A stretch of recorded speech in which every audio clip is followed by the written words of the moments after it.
Welcome back to again friends. ఈ వీడియోలో మనం అలైడ్ బ్లెండర్ అండ్ డిస్టిలరీస్ లిమిటెడ్కి సంబంధించిన రిజల్ట్స్ అనాలిసిస్ అయితే ఈరోజు వీడియోలో మనం మాట్లాడుకుందాం. సో మనం ఫస్ట్ రిజల్ట్స్ని ఎందుకు అనాలిసిస్ చేయాలి ప్రాపర్గా విత్ మేనేజ్మెంట్ కామెంటరీ తోటి అంటే, మనం ఏదైనా స్టాక్లో ట్రేడ్ చేసేటప్పుడు మనకు ఒక కన్విక్షన్ అనేది ఉండాలి. మనం కన్విక్షన్ లేకపోతే మనం ఎక్కువ క్యాపిటల్ని మనం ఎలా డిప్లాయ్ చేయగలుగుతాం అంటే, ఏదో ఒక ర్యాండమ్గా క్యాండిల్స్టిక్ ప్యాటర్న్ ఫామ్ అయిందని కానీ, లేదంటే ఏదైనా సిగ్నల్ వచ్చిందని కానీ, మనం ఏ విధంగా మనం అక్కడ మనం అంత అమౌంట్ పెట్టి మనం ట్రేడ్ ఎలా చేస్తాం. సో మనకి ఎప్పుడైనా సరే కంపెనీ పట్ల conviction and company business and management, company యొక్క రిజల్ట్స్, ఈ మూడు మనకు కంబైన్డ్గా అర్థమైనప్పుడే మనం ఆ స్టాక్లో ప్రాపర్గా ట్రేడ్ అనేది చేయగలుగుతాం. సో కాబట్టి ఈ రిజల్ట్స్ ఏవైతే ఉన్నాయో వీటిని మనం ప్రాపర్గా అర్థం చేసుకోవాలి, దెన్ అనాలిసిస్ కూడా చేయాలి. సో కాబట్టి ఈరోజు వీడియోలో మనం అలైడ్ బ్లెండర్ అండ్ డిస్టిలరీస్కి సంబంధించిన మనం రిజల్ట్స్ అయితే అనాలిసిస్ చేద్దాం. సో రీసెంట్గా నేను ఒక వీడియో చేయడం జరిగింది, ఈ స్టాక్లో నేను ఇంత ర్యాలీ మిస్ అయ్యానని.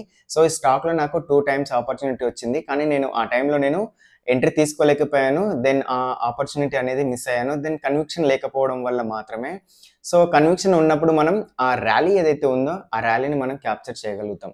కాబట్టి ఎప్పుడైనా సరే మనం ఒక కంపెనీని సెలెక్షన్ చేసుకున్న తర్వాత ఆ కంపెనీని పూర్తిగా అనాలిసిస్ అనేది చేయాలి. కంపెనీ యొక్క business results, management analysis, company ఎటువంటి అప్డేట్స్ వస్తున్నాయి, వాటి వల్ల కంపెనీకి ఏ రకంగా ఇంపాక్ట్ ఉంటుంది, ఎటు సైడ్ మూవ్ అవుతుంది అనేది, వీటన్నిటిని మనం కంబైన్డ్గా ఇంక్లూడ్ చేసి మనం అనాలిసిస్ చేసినప్పుడే మనకు ఆ కంపెనీ మీద కన్విక్షన్ అనేది వస్తుంది. సో కాబట్టి మీరు ఏ కంపెనీస్ని ట్రాక్ చేస్తున్నారు అనేది మీరు కింద కామెంట్ సెక్షన్లో తెలియజేయండి.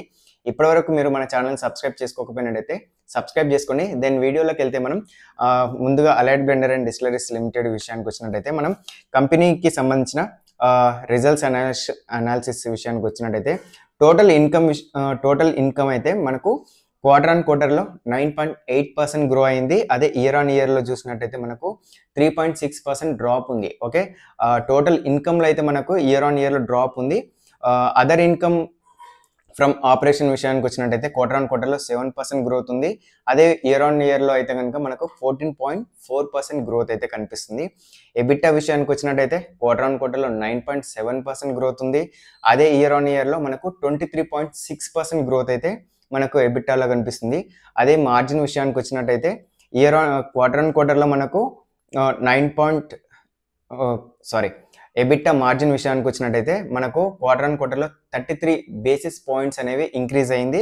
అదే ఇయర్ ఆన్ ఇయర్ విషయానికి వచ్చినట్టయితే 98 basis points మనకు ఇంక్రీజ్ అయింది. సో పర్సంటేజ్ విషయానికి వచ్చినట్టయితే Q2 FY26లో మనకు ఎబిటా మార్జిన్ 13.1%గా ఉంది.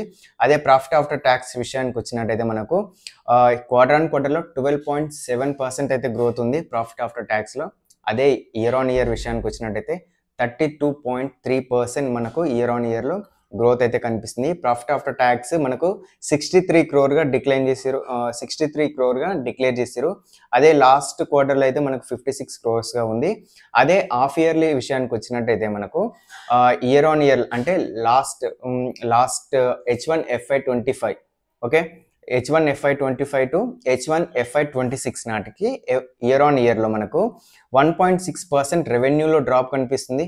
టోటల్ ఇన్కంలో మనకు అదర్ ఇన్కమ్ ఫ్రమ్ ఆపరేషన్లో మనకు 18.2% గ్రోత్ అయితే మనకు ఇన్కమ్ ఫ్రమ్ ఆపరేషన్స్లో మనకు కనిపిస్తుంది. దెన్ ఎబిటా విషయానికి వచ్చిన, ఎబిటా మార్జిన్ విషయానికి వచ్చిన, దెన్ ప్రాఫిట్ ఆఫ్టర్ ట్యాక్స్ విషయానికి వచ్చిన మనకు అన్నిట్లో గ్రోత్ అయితే కనిపిస్తుంది. దెన్ టోటల్ ఇన్కంలో మాత్రమే స్లైట్గా డ్రాప్ అయితే కనిపిస్తుంది, అది ఇయర్ ఆన్ ఇయర్లో. దెన్ ఓన్లీ ఇయర్ ఆన్ ఇయర్లోనే మనకు డ్రాప్ అయితే కనిపిస్తుంది. దెన్ ఆల్కహాల్ సెగ్మెంట్లో మనం ముఖ్యంగా గమనించాల్సింది వాల్యూమ్ని, అంటే ఎన్ని కేసెస్ సేల్ అయ్యాయి అనేది మనం ఆల్కహాల్ సెగ్మెంట్లో మనం ముఖ్యంగా గమనించాల్సిన విషయం. Okay, so volume and business highlights విషయానికి వచ్చినట్టయితే మనకు ప్రెస్టేజ్ అండ్ అబోవ్ సెగ్మెంట్ ఏదైతే ఉంటుందో సో అది మనకు ఇయర్ ఆన్ ఇయర్లో మనకు 8.4% తోటి గ్రో అవుతుంది. Then 9 million కేసెస్తో. ఓకే, ఇది మనకు ఓవరాల్గా వాల్యూమ్లో 47% P&A సెగ్మెంట్ మాత్రమే కాంట్రిబ్యూట్ చేస్తుంది. దెన్ వాల్యూ పరంగా చూసినట్టయితే 57% మనకు వాల్యూ పరంగా ప్రెస్టేజ్ అండ్ అబోవ్ సెగ్మెంట్ అయితే మనకు ఓవరాల్ కంపెనీకి వాల్యూని అయితే యాడ్ చేస్తుంది. సో బ్యాక్వర్డ్ ఇంటిగ్రేషన్ విషయానికి వచ్చినట్టయితే రీసెంట్గా వీళ్ళు అనౌన్స్ చేసిన విధంగా మనకు తెలంగాణలో ఒక పెట్ బాటిల్ ప్లాంట్ అయితే ఇన్‌స్టాల్ చేస్తున్నారు కదా! దానివల్ల మనకు ఫర్దర్‌గా FY28 ఎండ్ నాటికి మార్జిన్స్‌లో మనకు ఎక్స్‌పాన్షన్ అయితే కనిపిస్తుందని ఆల్రెడీ ఈ మ్యాటర్‌ని మనకు మార్కెట్‌లో అయితే వీళ్ళైతే చెప్పిర్రు. సో, దెన్ మేనేజ్మెంట్ కామెంటరీ విషయానికొచ్చినట్టయితే మనకు వీళ్ళు చెప్తున్నది ఏందంటే strong premiumization and margin expansion తో ప్రాఫిటబుల్ గ్రోత్ మొమెంటమ్ ఏదైతే ఉందో సో అది కంటిన్యూ అయితే అవుతుందని చెప్తున్నారు. న్యూ ప్లాంట్ ఏదైతే పెట్టిరో సో దానివల్ల మనకు ఫర్దర్‌గా మార్జిన్స్‌లో ఎక్స్‌పాన్షన్ అయితే జరుగుతుంది. సో ఓవరాల్‌గా నంబర్స్ విషయానికొచ్చినట్టయితే Q2 FY26లో మనకు కంపెనీ వాళ్ళు చాలా స్ట్రాంగ్ సెట్ ఆఫ్ నంబర్స్‌నే గ్రోత్ అయితే డెలివరీ చేసిర్రు. మార్జిన్ ఎక్స్‌పాన్షన్ కూడా ఉంది. కంటిన్యూ ఇదే విధంగా కంపెనీ వాళ్ళు గ్రో అవుతుంటే గనుక మనకు షేర్ ప్రైస్‌లో కూడా మంచి మొమెంటమ్ అయితే కనిపిస్తుంది. సో, ఈ రిజల్ట్స్ వచ్చినాయి కదా! ఈరోజు రిజల్ట్స్ వచ్చినాయి కదా! ఈరోజు గనుక మనం చార్ట్‌ని గమనించినట్టయితే ఒక రెడ్ క్యాండిల్ అయితే ఫార్మ్ అయింది. ఫర్దర్‌గా కొంత ప్రాఫిట్ బుకింగ్ వచ్చిన తర్వాత కన్సాలిడేషన్ మళ్ళీ మనకు షేర్ ప్రైస్‌లో అయితే మంచి ర్యాలీ ఉండొచ్చని నేను అనుకుంటున్నా. మీరు ట్రాక్ చేసిన స్టాక్స్ ఏ విధంగా పెర్ఫార్మన్స్ చేస్తున్నాయి? మీరు ఏ స్టాక్స్‌ని ట్రాక్ చేస్తున్నారన్న విషయాన్ని మీరు కింద కామెంట్ సెక్షన్‌లో తెలియజేయండి. ఇప్పటివరకు మన వీడియోని చూసారంటే మీకు వీడియో నచ్చిందని నేను అనుకుంటున్నా. ఫర్దర్‌గా మీరు ఇటువంటి వీడియోస్ మిస్ కాకూడదనుకుంటే గనుక మన ఛానెల్‌ని సబ్స్క్రైబ్ చేసుకోండి. ఫర్దర్‌గా వస్తున్న వీడియోస్ మీరు మిస్ కాకుండా ఉంటారు. Thank you.